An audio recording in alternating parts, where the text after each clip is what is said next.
संत मार्कुस का सुसमाचार अध्याय 3। सूखे हाथ वाला। ईसा फिर सभागृह गए। वहाँ एक मनुष्य था जिसका हाथ सूख गया था। वे इस बात की ताक में थे कि ईसा कहीं विश्राम के दिन उसे चंगा करे, और वे उन पर दोष लगाए। ईसा ने सूखे हाथ वाले से कहा, बीच में खड़े हो जाओ। तब ईसा ने उनसे पूछा, विश्राम के दिन भलाई करना उचित है या बुराई, जान बचाना है या मार डालना? वे मौन रहे। उनके हृदय की कठोरता देखकर ईसा को दुख हुआ, और वह उन पर क्रोध भरी दृष्टि दौड़ाकर उस मनुष्य से बोले, अपना हाथ बढ़ाओ। उसने ऐसा किया और उसका हाथ अच्छा हो गया। इस पर फरीसी बाहर निकलकर तुरंत हेरोदियों के साथ ईसा के विरुद्ध परामर्श करने लगे कि हम किस तरह उनका सर्वनाश करें। समुद्र तट पर विशाल जनसमूह। ईसा अपने शिष्यों के साथ समुद्र के तट गए। गलीलिया का एक विशाल जनसमूह उनके पीछे पीछे हो लिया। यहूदिया, यरूशलेम, इदुमैया, यरदन के उस पार और तीरुस तथा सीदोन के आसपास से भी बहुत से लोग उनके पास इकट्ठे हो गए, क्योंकि उन्होंने उनके कार्यों की चर्चा सुनी थी। भीड़ के दबाव के बचने के लिए ईसा ने अपने शिष्यों से कहा कि वे एक नाव तैयार रखे, क्योंकि उन्होंने बहुत से लोगों को चंगा किया था और रोगी उनका स्पर्श करने के लिए उन पर गिरे पड़ते थे। अशुद्ध आत्मा ईसा को देखते ही दंडोत करते और चिल्लाते थे, आप ईश्वर के पुत्र हैं। किंतु वह उन्हें यह चेतावनी देते थे कि तुम मुझे व्यक्त मत करो। 12 प्रेरितों का चुनाव। ईसा पहाड़ी पर चढ़े। वे जिनको चाहते थे उनको उन्होंने अपने पास बुला लिया। वे उनके पास आए और ईसा ने उनमें से 12 को नियुक्त किया, जिससे वे लोग उनके साथ रहे और वह उन्हें अपतूतों को निकालने का अधिकार देकर सुसमाचार का प्रचार करने भेज सके। ईसा ने इन 12 को नियुक्त किया। शिमोन को, जिसका नाम उन्होंने पेत्रुस रखा, ज़ेबेदी के पुत्र याकूब और उसके भाई योहन को, जिनका नाम उन्होंने भुआनेर्गस अर्थात गर्जन के पुत्र रखा, अंद्रेस, फिलिप, बर्तलोमी, मत्ती, थॉमस, अल्फाई के पुत्र याकूब, थदेयुस और सीमोन को जो उत्साही कहलाता है, और यूदस इस्करियोती को, जिसने ईसा को पकड़वाया। ईसा के संबंधी वे घर लौटे और फिर इतनी भीड़ एकत्र हो गई कि उन लोगों को भोजन करने की भी फुर्सत नहीं रही। जब ईसा के संबंधियों ने यह सुना तो वे उनको बलपूर्वक ले जाने निकले, क्योंकि कहा जाता था कि उन्हें अपनी सुध बुद्ध नहीं रख गई है। ईसा और बेलजेबूल। यरूशलेम से आए हुए शास्त्री कहते थे, उसे बेलजेबूल सिद्ध है और वह नरकदूतों के नायक की सहायता से नरकदूतों को निकालता है। ईसा ने उन्हें अपने पास बुलाकर यह दृष्टांत सुनाया, शैतान शैतान को कैसे निकाल सकता है? यदि किसी राज्य में फूट पड़ गई हो तो वह राज्य टिक नहीं सकता। यदि किसी घर में फूट पड़ गई हो तो वह घर टिक नहीं सकता। और यदि शैतान अपने ही विरुद्ध विद्रोह करे और उसके यहाँ फूट पड़ गई हो तो वह टिक नहीं सकता और उसका सर्वनाश हो गया है। कोई किसी बलवान के घर में घुसकर उसका सामान तब तक नहीं लूट सकता जब तक कि वह उस बलवान को न बांध ले। इसके बाद ही वह उसका घर लूट सकता है। पवित्र आत्मा के विरुद्ध पाप। मैं तुम लोगों से ये कहता हूँ, मनुष्य चाहे जो भी पाप या ईश निंदा करे, उन्हें सब की क्षमा मिल जाएगी, परंतु पवित्र आत्मा की निंदा करने वाले को कभी भी क्षमा नहीं मिलेगी। वह अनंत पाप का बागी है। उन्होंने यह इसलिए कहा कि कुछ लोग कहते थे उसे अपतूत सिद्ध है। ईसा का यथार्थ संबंधी उस समय ईसा की माता और भाई आए। उन्होंने घर के बाहर से उन्हें बुला भेजा। लोग ईसा के चारों ओर बैठे हुए थे। उन्होंने उनसे कहा, देखिए, आपकी माता और आपके भाई बहनें बाहर है, वे आपको खोज रहे हैं। ईसा ने उत्तर दिया, कौन है मेरी माता, कौन है मेरे भाई? उन्होंने अपने चारों ओर बैठे हुए लोगों पर दृष्टि दौड़ाई और कहा, ये है मेरी माता और मेरे भाई। जो ईश्वर की इच्छा पूरी करता है वही है मेरा भाई, मेरी बहन और मेरी माता। बोने वाले का दृष्टांत।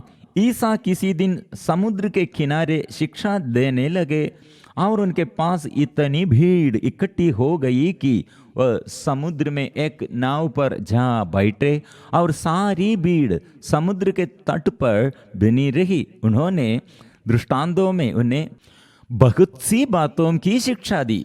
शिक्षा देते हुए उन्होंने कहा, सुनो, कोई बोने वाला बीज बोने निकला।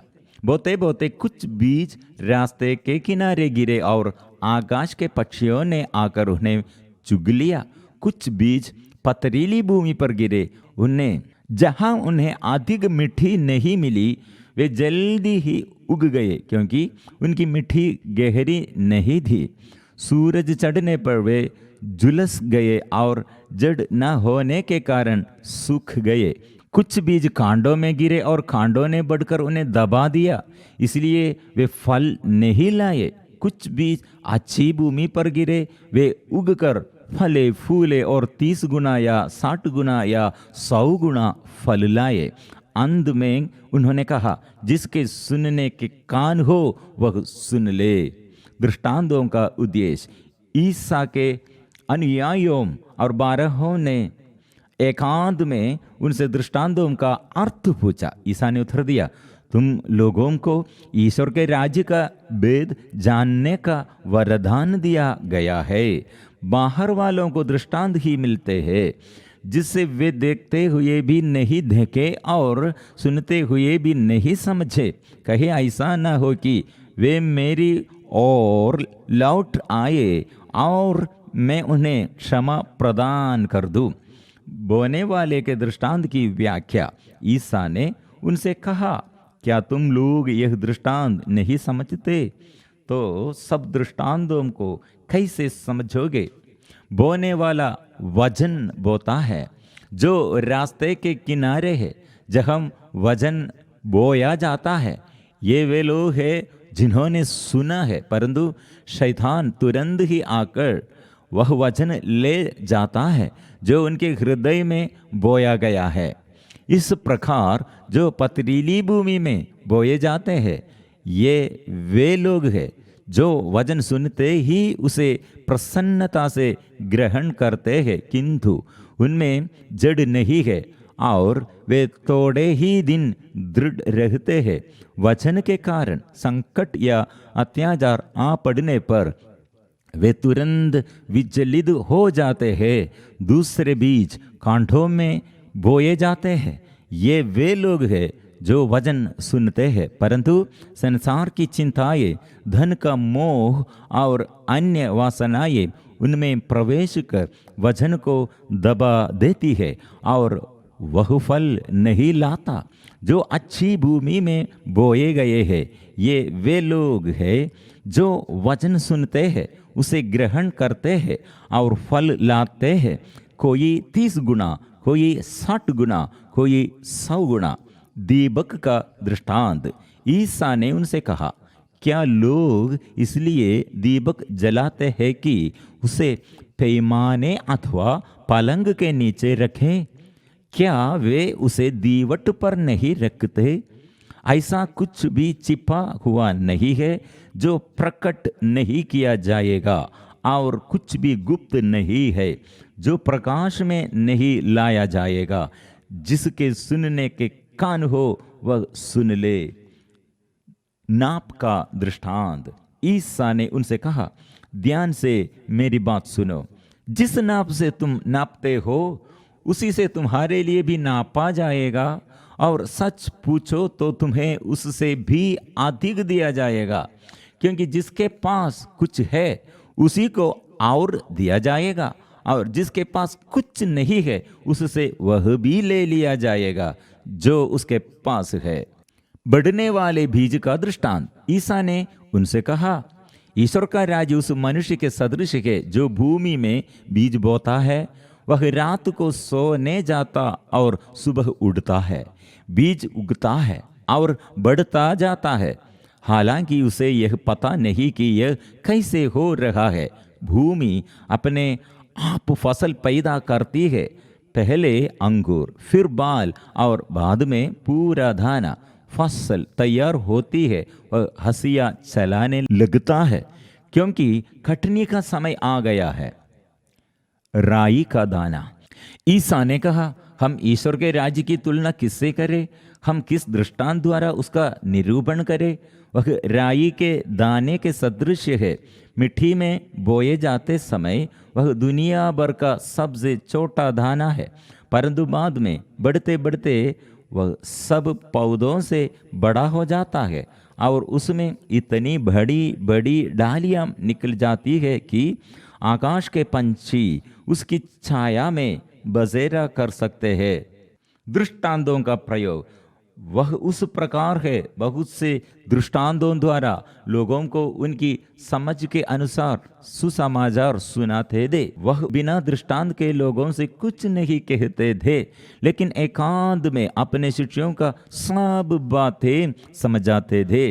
आंधी को शांत करना। उसी दिन संध्या हो जाने पर ईसा ने अपने शिष्यों से कहा, हम उस पार चले। लोगों को विदा करने के बाद शिक्षक ईसा को उसी नाव पर ले गए जिस पर वे बैठे हुए थे।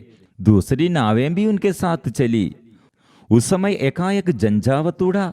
लहरें इतने जोर से नाव से टकरा रही थी कि वह पानी से भरी जा रही थी।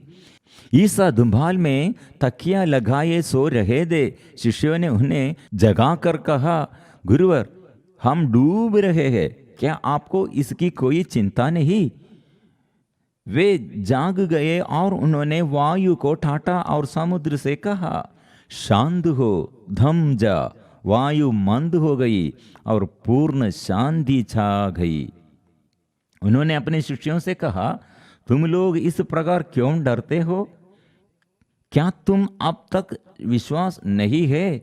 उन पर भय छा गया और वे आपस में यह कहते रहे, आखिर यह कौन है? वायु और समुद्र भी इनकी आज्ञा मानते हैं।